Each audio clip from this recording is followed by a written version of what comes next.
say in 1929, through the intervention of a friend of mine, common friend, who asked Mr. Gandhi to see me, you see. And so Mr. Gandhi wrote to me saying that he would like to see me. So I went and saw him. That was just before going to the Round Table Conference.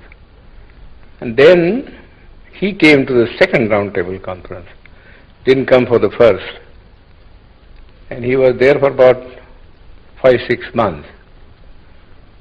And there, of course, I met him also and faced him also. You see. Then,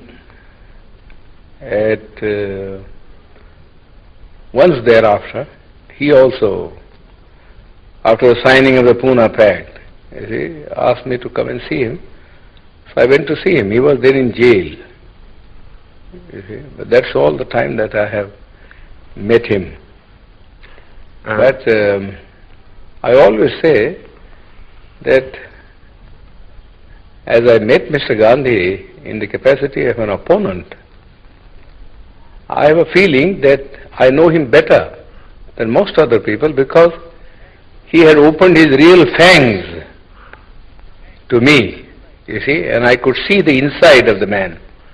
You see, while others who generally went there as devotees, you see, saw nothing of him except the external appearance which he had put up as a Mahatma, you see. But I saw him in his human capacity, the bare man in him. And so I say that I understand him better, you see, than most of the people who have associated themselves with him can say. Now how would you sum up what you found in him? Well, I must say at the outset that I feel quite surprised, you see, at the interest which the outside world, Western world particularly, seems to be taking in Mr. Gandhi. I cannot understand that. You see. So far as India is concerned, he was, in my judgment, you see, an episode in the history of India, never an epoch maker. Gandhi has already vanished from the memory of the people in this country. His memory is kept up because the Congress party annually, you see, gives a holiday either on his birthday or some other day connected with some event in his life, and has a celebration every year going on for 7 days in a week. Naturally, people's memory is revived. But if these artificial respirations were not given, I think Gandhi would be long, long forgotten. You don't feel then that he fundamentally changed the aspect of... Not at all. Not at all. In fact, he was all the time double dealing. He conducted 2 papers, one in English, the Harijan, you see, and before that, Young India. And in Gujarati, he conducted another paper, you see, which is called the Deenbandhu or something like that.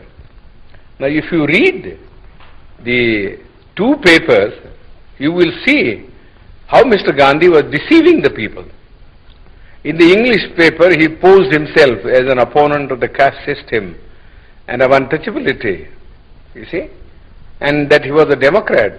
But if you read a Gujarati magazine, you see, you will see him a more orthodox man.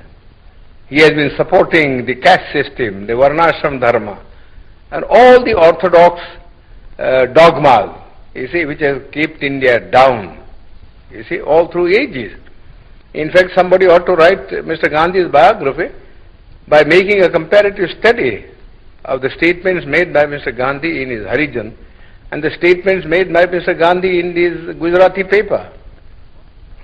There are 7 volumes of it. You see? The people, the Western world only reads, you see, the English paper where Mr. Gandhi, in order to keep himself, you see, in the esteem of the Western people who believe in democracy, was advocating democratic ideals, you see. But you got to see also what he actually taught to the people in his vernacular paper. Nobody seems to have made any reference. All the biographies that have been written of him, you see, are based upon his Harijan, you see, and the young India, but not upon the Gujarati writings of Mr. Gandhi. Then what were his real intentions with regard to the scheduled castes in the structure? Well, he only wanted, you see, there are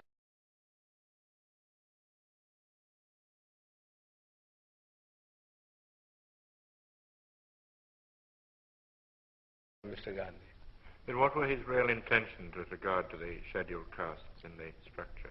Well, he only wanted, you see, there are two things about the scheduled caste. We want untouchability to be abolished, you see, but we also want, you see, that we must be given equal opportunities, you see, so that we may rise to the level of the other classes. Mere washing off of untouchability is of no consequence. We have been carrying on with untouchability for the last 2,000 years.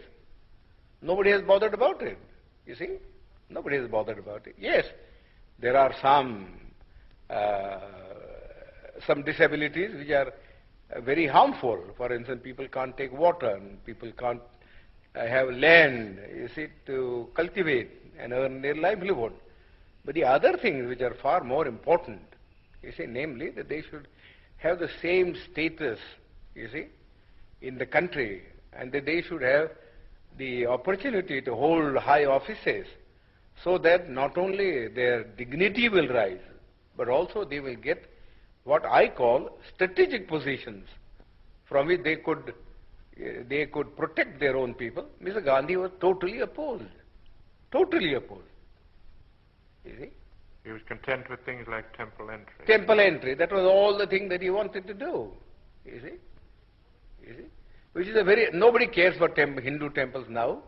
The untouchables have become, you see, so conscious of the fact that temple going is of no consequence at all.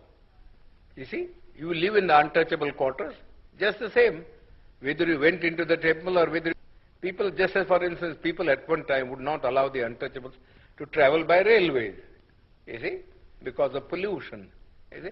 But now they don't mind, because the railways won't make any separate arrangement. But because they travel together in the train, it doesn't follow, you see, that their life in the villages vis-a-vis the Hindus has in any sense changed, you see.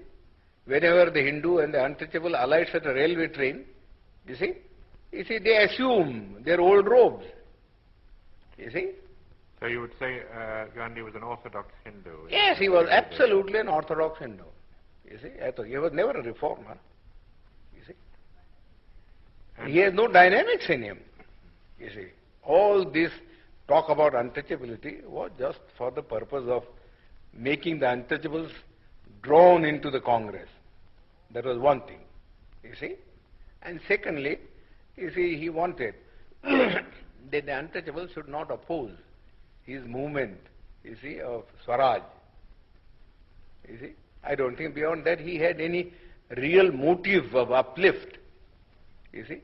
He wasn't like Garrison in the United States, who fought for the Negroes.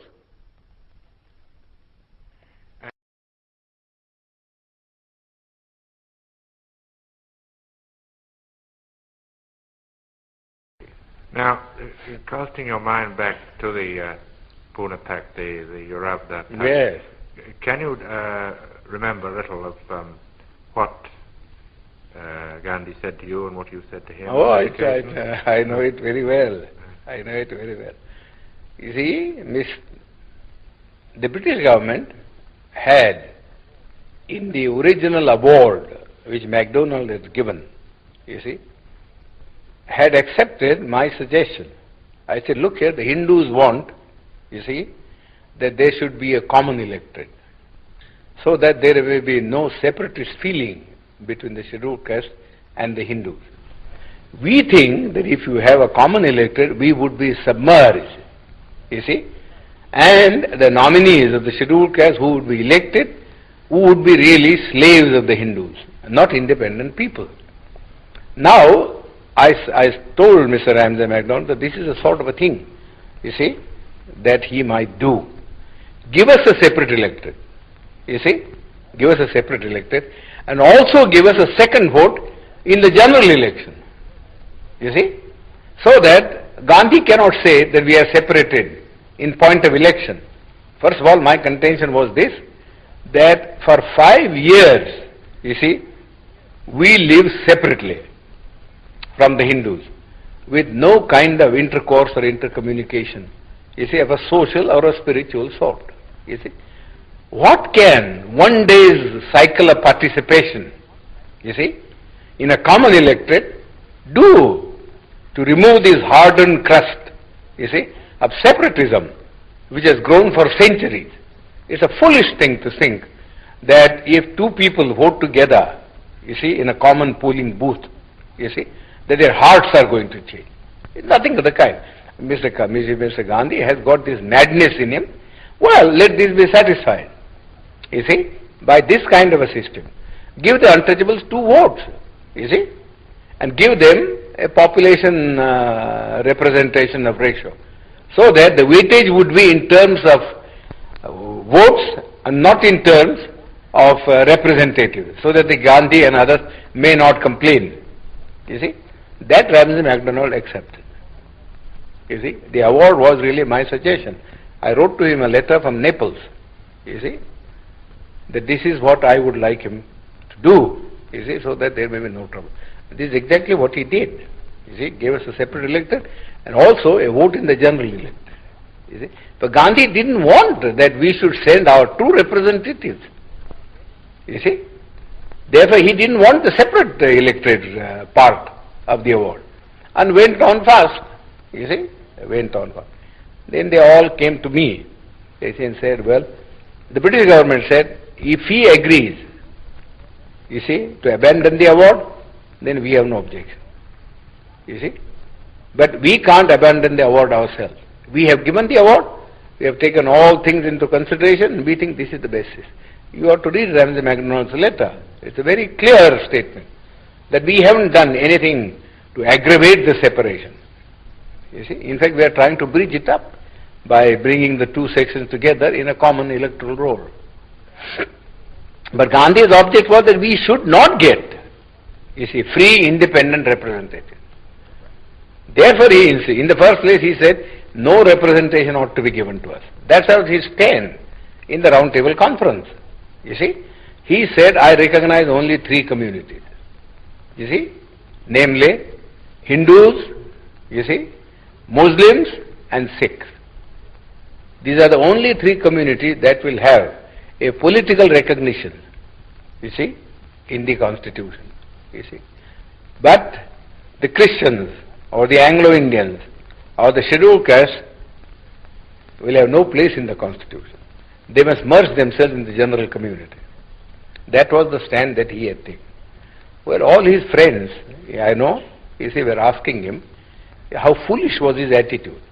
You see, his own friends had quarreled with him on this subject, that if you are prepared to give, you see, special representation to the Sikhs and special representation to the Muslims, who are 1,000 times superior in strength, you see, and political and economic stamina, how can you deny it, you see, to the scheduled caste or to the Christian? You see, he always used to say, oh, you don't understand our problem. You see, that's all he was saying. Alexander even, who was a great friend of his, had a serious quarrel with him, as he told me. Then that French woman, who was his disciple, I forget her name now, you see, she also had a great quarrel with him. That we don't understand this attitude. Either you say, we won't give anything to anybody. Let there be just a common role. You see, then we can understand that that's a democratic thing. You see, but to go on saying that you will give it to the Muslims, you see, and you give it to the Sikhs, you see, but not to the scheduled caste, seems absurd. You see, he could give no answer. He could give no answer. So we suggested this method. He also didn't, in the beginning, when he wrote a letter, Ramsay, he said, no, the scheduled caste should have nothing. No representation, you see. Then his own friend said to him, this was asking for too much. You see, nobody would support you in this matter. Then Malviya and others came to me and said, well, could you not help us to solve this problem? You see, I said, well, I don't want to solve this problem by sacrificing what we have been able to get from the British Premier. So you went to Pune? As I said, I suggested alternative formula. And that formula was that I am not prepared to give up the separate electorate, but I am prepared, you see, to modify the thing. You see, in this way, namely, that the candidates who would stand in the final election on behalf of the scheduled caste should be first elected by the scheduled caste themselves. Sort of a primary election, you see, and that they should elect 4 people, you see, 4. And the 4 then should stand in the general electorate, you see, and let the best one come, you see, so that we get some assurance that you don't put up, you see, your own nominees, you see, but that we do get people who will express our voice in the parliament. That Mr. Gandhi had to accept, so he accepted that. You see. Of course, we had the benefit of it only in one election, in 1937. You see. There you will see that the Federation swept the poll. Gandhi was not able to get a single candidate of his party elected. Well, did he bargain very hard at the end of his fast? Oh, of course. He bargained and bargained. I said nothing doing. You see. I am prepared to save your life. You see. Provided you do not make hard terms, you see. But I am not going to save your life at the cost of the life of my people, you see. This is too much. How much I have labored, you see, in all this, I know very well. And I am not going to sacrifice your whim, sacrifice our people's interest, just for the sake of satisfying. Yours is a whim, you see. How can one day's common election alter the situation? Simply cannot alter the situation. So really he worked entirely as a politician. As a politician. He was never a Mahatma, and I refuse to call him Mahatma. You see, I've never in my life called him Mahatma.